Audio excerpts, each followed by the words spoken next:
Oke, jadi selama setahun ini kita sering banget dengar soal AI itu.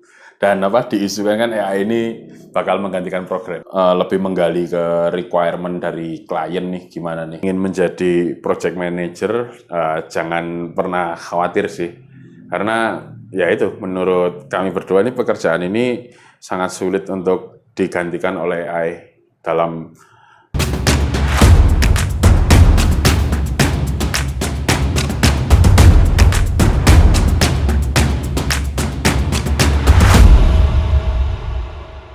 Selamat datang di Project Manager Room. Perkenalkan, saya Puji Juli Hervianto. Perkenalkan, saya Emmanuel Dina Prastiawan. Dan di sini kami akan coba berdiskusi tentang apakah Project Manager bisa digantikan oleh AI. Oke, jadi selama setahun ini kita sering banget dengar soal AI itu. Dan diisukan kan AI ini bakal menggantikan programmer. Nah, tapi apa bisa nih Pak M? AI itu menggantikan project manager.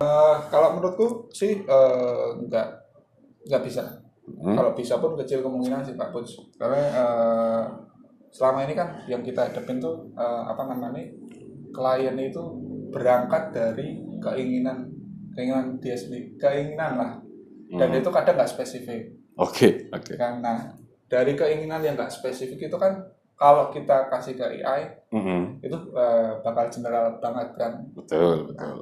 Nah kita harus kalau PM tuh harus gali dulu gitu kan keinginannya apa aja. Nah itu sih kecil kemungkinan sih kalau menurut gue. Menurutmu gimana Pak Us? Ya kalau menurutku nggak bisa juga sih Pak M. Seorang project manager itu digantikan oleh AI ya, karena tugas kita di sini kan lebih menggali ke requirement dari klien nih, gimana nih. Misalnya ketika klien cuma minta tolong buatkan aku sosial media. Kan itu kalau misalnya ya sama sih, kalau misalnya kita cuma masukin doang ke AI, AI-nya juga kan bingung nih mau buat yang kayak gimana nih sosial medianya nih. Nah, tugas kita kan di situ gali nih sosial medianya, misalnya mau dibuat seperti apa, apakah dia hanya bisa mengkonekkan orang tertentu dengan orang tertentu, atau mereka mau dalam radius ininya. Terus juga apa fungsi dari sosial media itu, apakah berbagi cerita dari orang yang menggunakan sehingga orang lain bisa melihat cerita mereka, atau hanya sekedar upload foto, video atau apapun itu. Di situ kan banyak sekali lah ntar tugas PM yang di situ yang mesti gali kliennya ini keinginan itu mau kayak gimana sih app-nya ini dibuat, bukan terjadi, mau kayak gimana sih app-nya ini dibuat. Gitu sih Pak M kalau menurutku. Oke, tadi berarti kan secara kita jadi PM ya, itu kan harus gali dari apa yang request klien yang nggak spesifik tadi kan. Kalau caranya Pak Puji sendiri sih selama ini pernah nggak ada klien misalkan yang ya requestnya general gitu, cara Pak Puji gali gimana itu kalau ada? Oke. Kalau dari caraku nggali sih, kita sebagai PM punya pegangan, yaitu 5 why principle itu. 5 why principle itu apa? Kita bisa jadikan itu sebagai alat untuk menggali sebenarnya kebutuhan klien nih apa sih untuk itu. Jadi kita tanyakan kenapa sampai 5 kali sampai kita ketemu root cause-nya itu apa yang dibutuhkan oleh klien sebenarnya. Mungkin bisa kita praktekkan. Oke. Sebenarnya ini aku yang Pak Puji yang klien, aku yang tanya gitu ya. Ya. Paling berangkat dari Pak Puji dulu. Oke. Pak Puji sebagai klien pengen apa gitu nanti. Oke. Aku sebagai klien mau membuat aplikasi yang khusus untuk menjual sembako, dan itu bisa dikelola di area-area tertentu. Oke. Kenapa ya? Pertama ya. Kenapa Pak Puji pengen bikin aplikasi itu?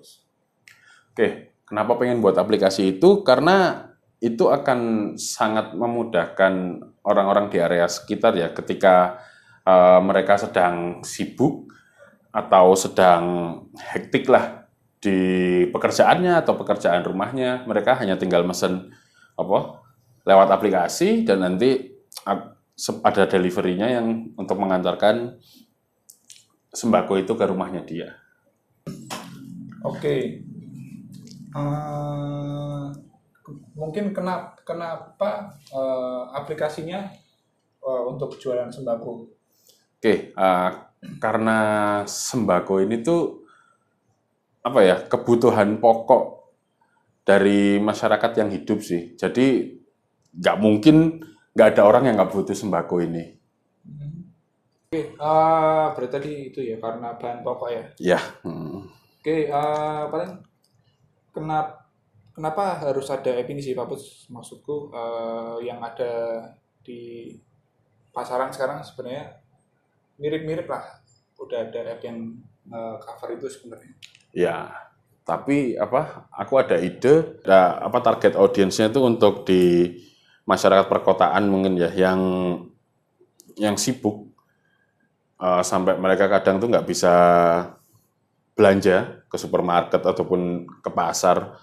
Di sini app ini menurutku bisa membantu mereka dalam memenuhi kebutuhan sehari-harinya sih.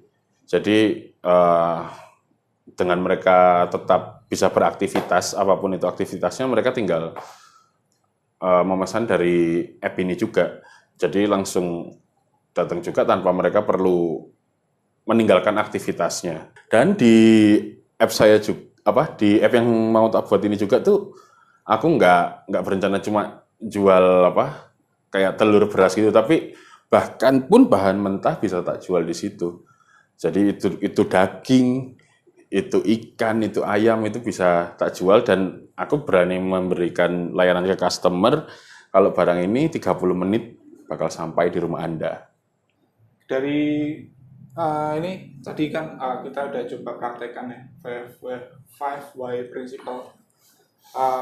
Jadi udah mulai kegambar nih dari keinginan Pak Puji ya, yang begitu general gitu, pengen bikin apps buat jualan sembako. Kita udah dapat requirement-nya tadi, bahkan sampai kita tahu untuk pembayarannya nanti akan seperti apa gitu. Nah, kalau misalkan kita udah dapat kayak gitu, kita biasanya kan tulis kan poin-poinnya. Nanti kita sodorkan lagi untuk Pak Puji gitu ya, untuk direvisi dari poin-poinnya ini apakah udah benar. Kalau memang udah benar ya kita develop. Tapi kalau belum ya tadi berangkat lagi dari pertanyaan-pertanyaan sampai clear ya, requirement-nya clear dan bisa dikerjakan oleh teman-teman engineer. Oke. Nah, balik lagi nih ke awal nih. Apakah AI bisa melakukan hal seperti ini? Menggali keinginan dari seseorang yang hanya punya pandangan general. Kalau menurutku agak susah sih. Ya, kalau menurutku hanya manusia yang bisa mengerti manusia sih Pak Bud. Oke, thank you Pak M.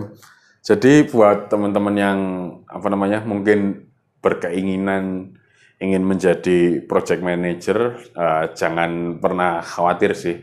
Karena ya itu, menurut kami berdua ini pekerjaan ini sangat sulit untuk digantikan oleh AI dalam menggali requirement dari klien, terus sampai ke membuat planning apa-apa saja yang harus dikerjakan, lalu monitoring itu juga sangat dibutuhkan dalam project management ini. Setelah itu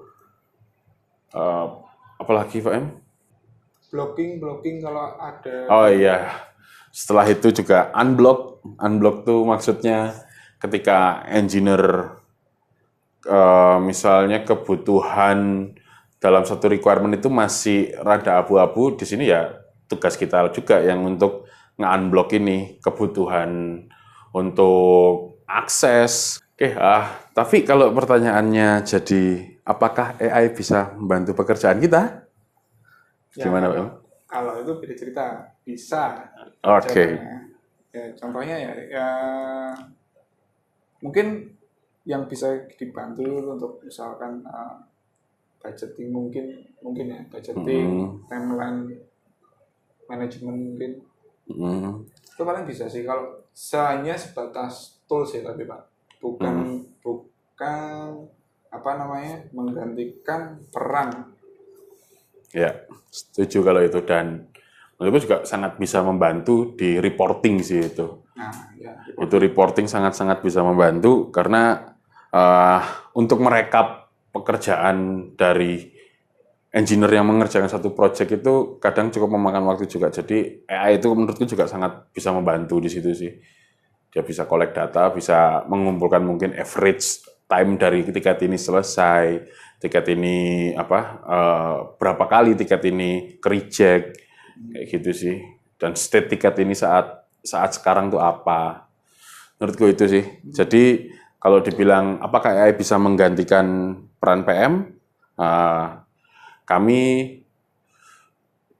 kecil sih kemungkinannya, kecil kemungkinan itu. Tapi kalau apakah AI bisa membantu tugas PM, iya itu sangat bisa membantu. Oke, oke mungkin itu sih sekian materi yang bisa kita obrolin kali ya untuk di hari ini. Mungkin teman-teman tunggu next PM Room selanjutnya yang mungkin akan membahas hal yang beda dari kami saat ini. Oke, kami pamit undur diri dulu. Saya Puji. Saya Emmanuel. Dan terima kasih.